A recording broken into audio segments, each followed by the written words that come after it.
Commander city का जो vision है आने वाले नस्लों को संवारने के लिए ही है। मेरे पास गरीबों के बच्चे जो हैं ये सब एक्टिविटीज बिल्कुल मुफ्त कर रहे हैं। डाइट का ख्याल, उनका फिजिकल फिटनेस का ख्याल। सब्सक्राइब करें और बेल दबाएं ताकि कोई खबर रह न जाए। आज है फ्राइडे, तो आपको पता चल गया होगा कि अब किस सेगमेंट की बारी है। अब वक्त हुआ है विजन 2040 का। भाई, हमने अपने बड़े बुजुर्गों से सुन रखा है कि एक वक्त था जब कराची में हर इलाके में, हर मोहल्ले में एक अपना प्ले ग्राउंड होता था या एक पार्क होता था जहाँ पे बच्चे जाके शाम में खेलते थे, एंजॉय करते थे, उनकी एक फिजिकल एक्टिविटी होती थी। लेकिन वक्त के साथ साथ और थैंक्स टू चाइना कटिंग और थैंक्स टू कब्जा माफिया, उन सब की बदौलत के खेल के मैदान और पार्क हमसे छीन लिए गए। हम पे बहुत बड़ा जुल्म हुआ, हम पे भी हुआ और हमारे आगे आने वाली नस्लों पे भी हो रहा है, क्योंकि अब हमारे पास खेलने की कोई जगह बची ही नहीं है। पार्क्स ख़त्म हो चुके हैं, पार्क्स में ग्रासेस या कोई खेलने कूदने की जगह, कोई स्पोर्ट्स ग्राउंड, कोई एक्टिविटी, कोई राइड्स कुछ होती ही नहीं है। लेकिन अगर आप चाहते हैं कि आपके बच्चों के साथ ये जुल्म ना हो और आपके बच्चे प्रॉपर फिजिकल एक्टिविटी में भी आगे बढ़ें, खेलें, स्पोर्ट्स खेलें, आपको कराची शहर से थोड़ा बाहर निकलना होगा, मोटरवे की तरफ जाना होगा और वहाँ आगे जाएंगे तो आपको मिलेगा कमांडर सिटी का एक प्रोजेक्ट। कमांडर सिटी में आप जाएंगे तो वहाँ पे आपको बेतहाशा प्लेग्राउंड्स मिलेंगे, बेतहाशा पार्क्स मिलेंगे, क्योंकि कमांडर सिटी का जो विजन है, विजन 2040, वो हमारी आने वाले नस्लों को संवारने के लिए ही है। और जिस तरह सोच के इन्होंने ये अपना पूरा एक प्रोजेक्ट डिज़ाइन किया, ये अपने आप में एक मिसाल है। तो टाइम वेस्ट किए बगैर आइए चलते हैं कमांडर साहब की तरफ और इनसे जानते हैं कि उनके पास कितने पार्क्स हैं, कितने स्पोर्ट्स कॉम्प्लेक्सेस बनाए उन्होंने। तो अस्सलाम वालेकुम। वालेकुम सलाम। आप लोगों ने कितने स्पोर्ट्स कॉम्प्लेक्सेस कहूँ या फिर मैं कहूँ कि आपने प्ले एरिया, ग्राउंड्स या फिर पार्क्स बनाए जहाँ बच्चे जाके खेल सकते हैं? बिल्कुल, जब हमने विजन 2040 को डिज़ाइन किया तो उसके अंदर स्पोर्ट्स को बिल्कुल हमने फोकियत इसलिए दी कि हमें पता है कि healthy body has a healthy mind. ठीक है, तो बच्चों की परफॉर्मेंस, अच्छी परफॉर्मेंस के लिए ज़रूरी है कि उनके मोटर स्किल्स को भी इम्प्रूव किया जाए। तो हमने अपनी डिज़ाइनिंग में, जब जो हमने सोसाइटीज़ इस वक्त डिज़ाइन कर रहे हैं उसके अंदर स्पोर्ट्स एरियाज़ अलग अलग बना रहे हैं और स्पोर्ट्स की जितनी भी फैसिलिटीज़ हैं वो हम एक अच्छे स्टैंडर्ड पे बना रहे हैं। हमारा मकसद ये है कि हम बच्चों को ग्रूम करें स्पोर्ट्स में और छोटे बच्चों को पिक करें और फिर उनकी ग्रूमिंग इस तरह से करें कि वो आगे चलकर ओलंपिक्स में मेडल्स जीत सकें। अरे वाह, आपकी सोच तो माशाल्लाह बहुत आगे की है। बिल्कुल इस तरह से है। और जिस तरह इस वक्त एक क्रिकेट स्टेडियम पे हमने काम शुरू किया है, इंटरनेशनल स्टैंडर्ड का क्रिकेट स्टेडियम है, लेकिन इसमें हम पूरे पाकिस्तान से टैलेंट चुनकर उन बच्चों को यहाँ लाएंगे जो यहीं पे रहेंगे कमांडर सिटी में। हम उनको पे भी करेंगे और हम उनको एजुकेट भी करेंगे, साथ साथ स्कूल भी पढ़ेंगे और साथ साथ वो क्रिकेट भी खेलेंगे। तो फिर क्यों नहीं आज से 10, 15, 20 साल के बाद बेहतरीन टीम हमें क्यों नहीं मिलेगी? ठीक है, जब इतनी नहीं होगी, हमें नहीं लगेगा कभी हार जाएगी, कभी जीत जाएगी। फोकस्ड अप्रोच होगी, जब इतनी फोकस्ड अप्रोच होगी कि आप बच्चों से टैलेंट उठा के उसको एक प्रॉपर सिस्टम के तहत ग्रूम करेंगे, तो क्यों हम दुनिया से कम्पीट नहीं कर पाएंगे? लेकिन कमांडर साहब, आपने भी जिक्र किया क्रिकेट का। क्रिकेट के अलावा भी कोई और स्पोर्ट्स है जहां पे आपका फोकस होगा? या क्योंकि हम हमेशा कहते हैं कि जी क्रिकेट सारे जो है वो फंड्स ले जाता है, क्रिकेट पे सब लोग जोर देते हैं, क्रिकेट के सब शौकीन होते हैं, बाकी स्पोर्ट्स है, स्क्वॉश है, टेबल टेनिस है। देखें, ये तो मैंने एक मिसाल दी है ना। अब 3 स्पोर्ट्स तो कंपलसरी है वहाँ पे बच्चों के लिए।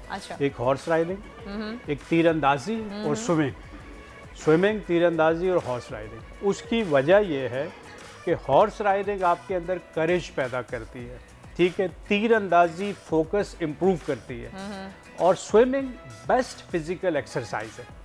तो ये 3 तो हमने वहाँ मस्ट कर दी। हमारा हॉर्स राइडिंग क्लब इस वक्त एक्टिवेटेड है, वहाँ पे बच्चे हॉर्स राइडिंग कर रहे हैं।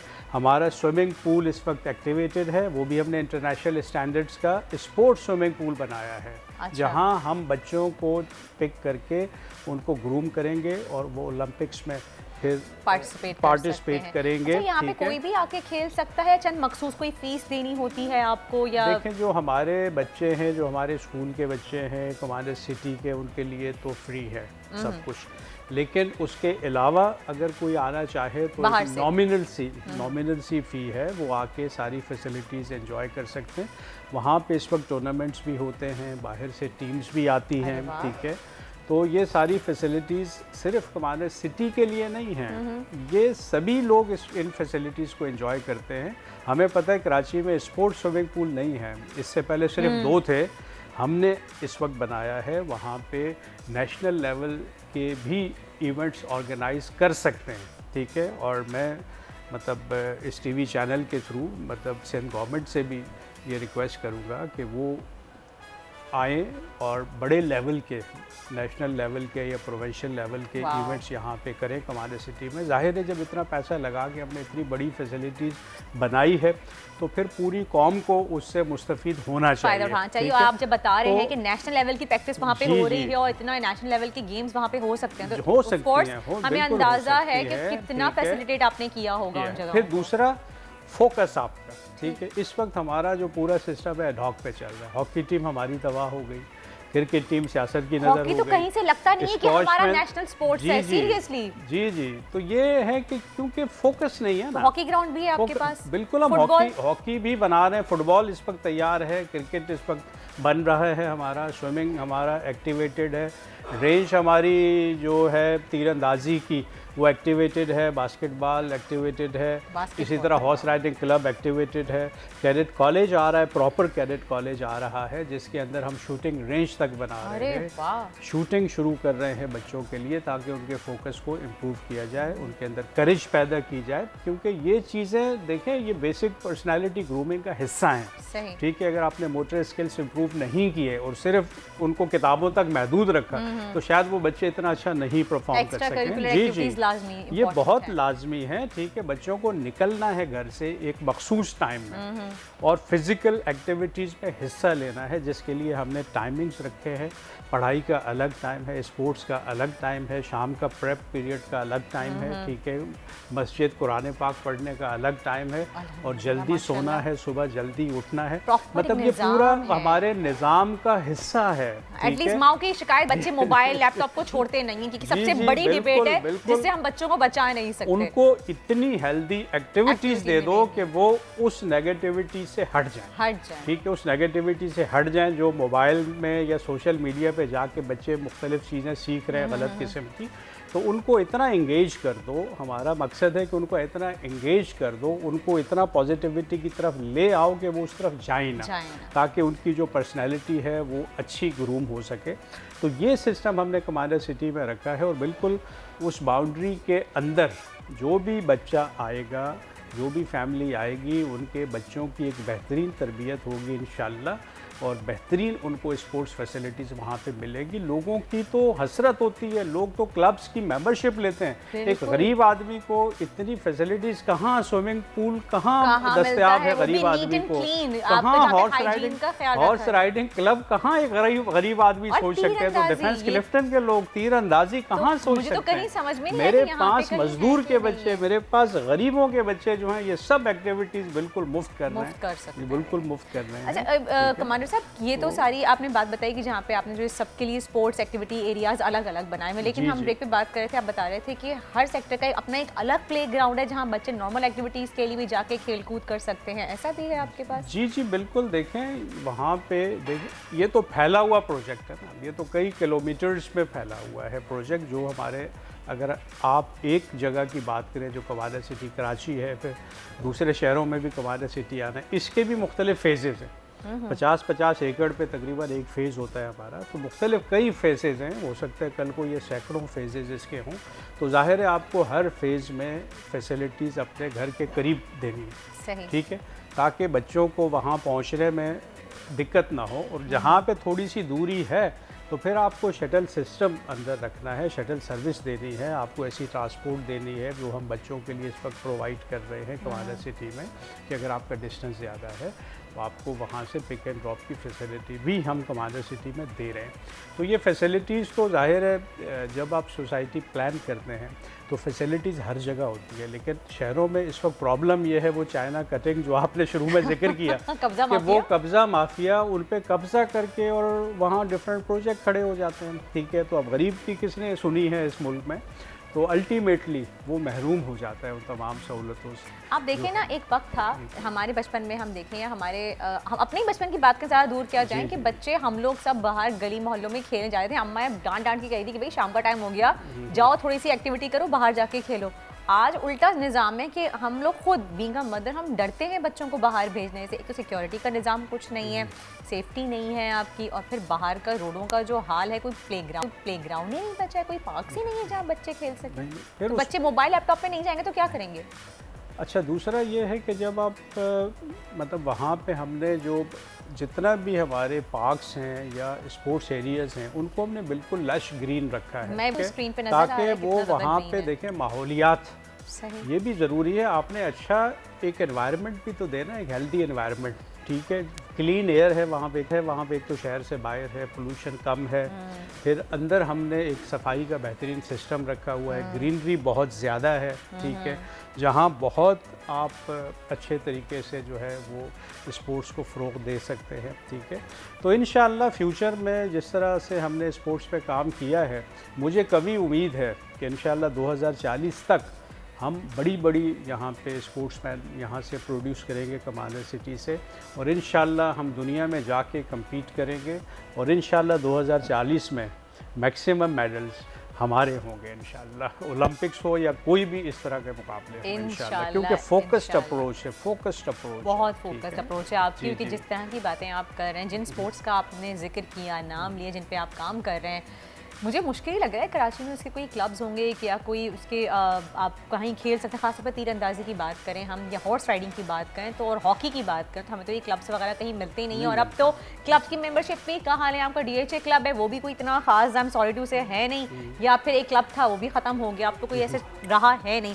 कमांडर साहब, एक सवाल करना चाहूँगी, जैसे हम कहते हैं कि बिजनेस स्किल डेवलपमेंट बहुत ज़रूरी है किसी शख्स के लिए, एजुकेशन बहुत ज़्यादा इंपॉर्टेंट है, इस तरीके से कहते हैं कि जी आप स्पोर्ट्स में टाइम निकालने के लिए, क्योंकि देखें हर कोई एक नेशनल लेवल तक चैंपियन नहीं बन सकता, तो कहते हैं जी स्पोर्ट्स में टाइम वेस्ट हो रहा है, इससे बेहतर है कि किसी और चीज़ में ध्यान लगा लो। तो कितना इंपॉर्टेंट है एक शख्स के लिए कि भले से आप नेशनल लेवल पे ना खेलें लेकिन फिर भी स्पोर्ट्स को अपनी ज़िंदगी का हिस्सा बनाएं? देखिए, स्पोर्ट्स तो ज़िंदगी का हिस्सा हमें बनाना इसलिए है कि हमें एक हेल्दी माइंड चाहिए, ठीक है। तो वो जो एक मिनिमम टाइम हमने रखा है कमाल सिटी में हर बच्चे के लिए, वो तो उसने वो मिनिमम टाइम स्पेंड करना है स्पोर्ट्स फील्ड में, फिट रहने के लिए और ज़हनी तौर पे तंदुरुस्त रहने के लिए।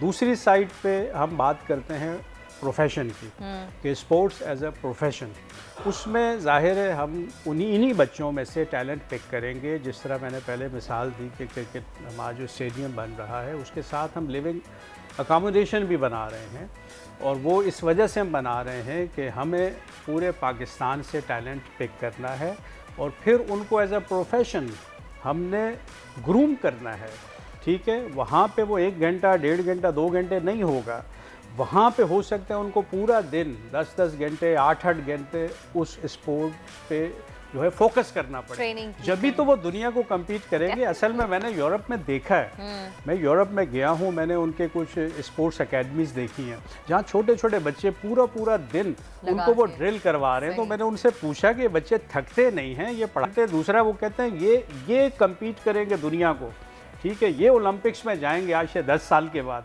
ये हम उनको इस मकसद के लिए ट्रेन कर रहे हैं, ठीक है।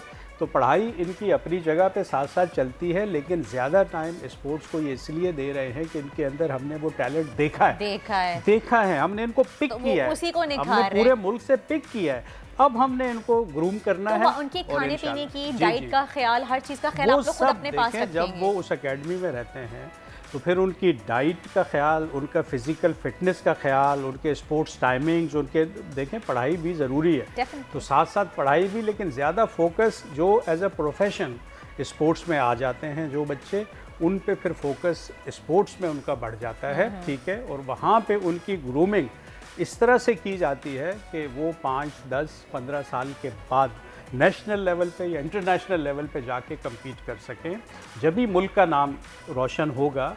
अब हमारे यहाँ ये होता है कि एक मेडल भी अगर हम गोल्ड जीत लेते हैं ओलंपिक्स में तो बड़ा हम जश्न मना रहे होते हैं, हमने 2 मेडल जीत लिए, हमने 1 मेडल, लेकिन ऐसी कौमें 100 मेडल ले जाती है। बेशक हमारे ठीक है, आप चाइना को देखें वो कितने मेडल ले जाते हैं, यूरोप में देखें कितने मेडल चले जाते हैं, छोटे छोटे ये मुल्क हैं, ठीक है। बिल्कुल सही कह रहे हैं आप कमाल साहब, बहुत बहुत शुक्रिया आपका कि आपने बिल्कुल बहुत अच्छी बात की। और हम अपने शो में भी अक्सर आपको दिखाते रहते हैं कि कितना पाकिस्तान में टैलेंट है। अपनी मदद आपके तहत उनको कोई ट्रेनिंग नहीं दी जा रही होती है, प्रॉपर उनकी कोई डाइट का प्रॉपर ख्याल नहीं रखा जा रहा होता, उनको कोई कैंप प्रोवाइड नहीं किया जा रहा था जहाँ वो प्रैक्टिस प्रॉपर तरीके से इंटरनेशनल लेवल की प्रैक्टिस कर सकें। लेकिन उसके बाद भी हमारे पाकिस्तानी एथलीट जाते हैं मुल्क भर में, जाके पाकिस्तान का नाम रोशन करके आते हैं, पूरी दुनिया में जाके हमारा सब झलाली परचम जो है वो सर बुलंद करके आते हैं। और आप सोचिए जिस तरह कमर साहब बात कर रहे हैं, अगर इस तरह की प्रॉपर ट्रेनिंग दी जाए हमारे बच्चों को, हमारे आने वाली नस्लों को, तो आप सोचें हमारा मुल्क कहाँ से कहाँ पहुँचेगा, हमारी आने वाली नस्लें संवर जाएंगी। हम जो ख्वाब देखते हैं हमेशा कहते हैं कि काश पाकिस्तान में ऐसा हो जाए, काश पाकिस्तान वैसा बन जाए कि हमारे बच्चे, हमारी नस्ल सुधर जाए। तो आप देखें ये विजन 2040 कमांडर जाकिर का एक बन रहा है जहाँ पे आपकी नस्लें खुशहाल ज़िंदगी गुजार सकती हैं। हमारी दुआ है कि जल्द से जल्द प्रोजेक्ट पूरा हो जाए। अगर आप भी लेना चाहते हैं यहाँ पे घर, तो देर मत कीजिए, अभी सही वक्त है, अभी जाइए और आप यहाँ पे घर ले सकते हैं। इसी के साथ ही शो का वक्त होता है ख़त्म, फिर मुलाकात होगी आपसे मंडे को। Till then take good care of yourself and अल्लाह हाफ़िज़।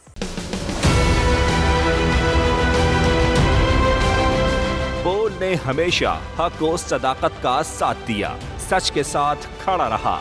हम हैं मिसाल अब्र, मगर इस हवा से हम डर कर सिमट ही जाएंगे, ऐसे भी हमने। बड़ी मुश्किलात, बड़े बड़े चैलेंजेस, सिर्फ बोल खड़ा रहा, बोल डटा रहा।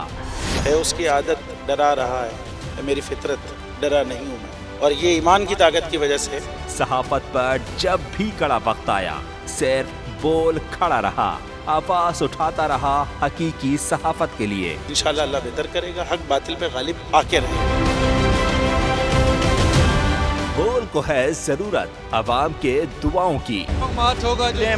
आई लव बोल। बोल को वेलकम देना, आजादी मार्च के लिए बोल को मैं दाद देना चाहता हूँ। बहुत अच्छी कवरेज की है, ये मार्च की तो जबरदस्त कवरेज की, बोल की प्रॉब्लम सबसे बेस्ट। इज़हार आसाती के लिए, पाकिस्तान के लिए, पाकिस्तानी अवाम के लिए।